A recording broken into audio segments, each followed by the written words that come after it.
শহর যখন গভীর ঘুমে আচ্ছন্ন, ঠিক তখন কিছু মানুষের চোখের ঘুম কেড়ে নেয় পুরনো কিছু স্মৃতি। মধ্যবিত্ত জীবনের এই চাতকলে আমরা কত কিছুই তো ভুলে যেতে চাই, কিন্তু অতীত কি আদেও আমাদের পিছু ছাড়ে? আজ সকালেই মহসিন সাহেবের দরজার নিচে পড়েছিল একটি সাদা খাম। কোনো নাম নেই, কোনো ঠিকানা নেই, শুধু লাল কালিতে লেখা একটি বাক্য, 25 বছর আগের সেই ভুলের মাসল দিতে আপনি কি প্রস্তুত? মহসিন সাহেবের হাত কাঁপতে শুরু করে, হাতের তালু ঘামছে। আজ থেকে 2 দশক আগে ঠিক কী ঘটেছিল সেই কাল রাত্রিতে? কেন আজও সেই স্মৃতি তাকে তাড়িয়ে বেড়ায়? কম্পিত হাতে খামটা খুলতেই ভেতর থেকে বেরিয়ে এলো একটি ঝাপসা হয়ে যাওয়া সাদা কালো ছবি। ছবিতে 2 তরুণ বন্ধু কাঁধে হাত দিয়ে হাঁটছে। একজনের মুখ চেনা, অন্যজনের মুখটি যেন সময়ের অতলে হারিয়ে গিয়েছিল।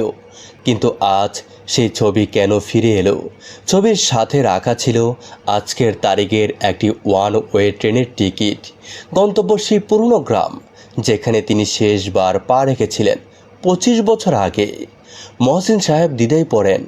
একদিকে হারানোর সম্মান, হারানোর ভয়, অন্যদিকে অজানা এক সত্যের টান। শেষমেশ তিনি স্টেশনে পৌঁছান। প্ল্যাটফর্মের 4 নম্বর পিলারের নিচে দাঁড়িয়ে থাকা এক যুবককে দেখে তার বুক দক করে ওঠে। ঠিক সেই একই চেহারা, একই চাহনি, যেন 25 বছর আগের সেই বন্ধুটি জীবন্ত হয়ে সামনে এসে দাঁড়িয়েছে। মহসিন সাহেব থমকে দাঁড়িয়ে পড়েন, গলা শুকিয়ে কাঠ হয়ে গিয়েছে। তিনি মুখ ফুটে শুধু বলতে পারলেন, তুমি কি? যুবকটি কথা বলল না, শুধু পকেট থেকে একটি জীর্ণ ডায়েরি বের করে তার হাতে ধরিয়ে দিল। ডায়েরির পাতাগুলো উল্টাতেই মহসিন সাহেবের চোখের সামনে ভেসে উঠল সত্যের এক বিভৎস রূপ। সেই বন্ধুটি যাকে তিনি কাপুরুষ ভেবে ছেড়ে এসেছিলেন, সে আসলে মহসিন সাহেবকে বাঁচাতেই নিজের জীবন বাজি রেখেছিল। ডায়েরির শেষ পাতায় লেখা ছিল, বন্ধু, আমি জানতাম তুমি আসবে। আমি আজ নেই, কিন্তু আমার সন্তান তোমাকে এই ডায়েরিটা পৌঁছে দেবে। আমি তোমাকে অনেক আগেই ক্ষমা করে দিয়েছি, এবার তুমি নিজেকে ক্ষমা করতে শেখো। ট্রেনের হুইসেল বাজছে। যুবকটি ভিড়ের মধ্যে মিলিয়ে গেল, আর স্টেশনের সেই বেঞ্চে বসে থাকা মহসিন সাহেব বুঝলেন, সব অপরাধের বিচার প্রতিশোধ দিয়ে হয় না, কিছু অপরাধের বিচার হয় শুধু ক্ষমার মাধ্যমে।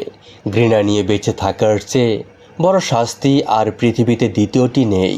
তো বন্ধুরা, এই ছিল আমাদের আজকের ভিডিওটি আপনাদের কাছে কেমন লেগেছে তা অবশ্যই আমাদেরকে কমেন্ট করে জানাবেন।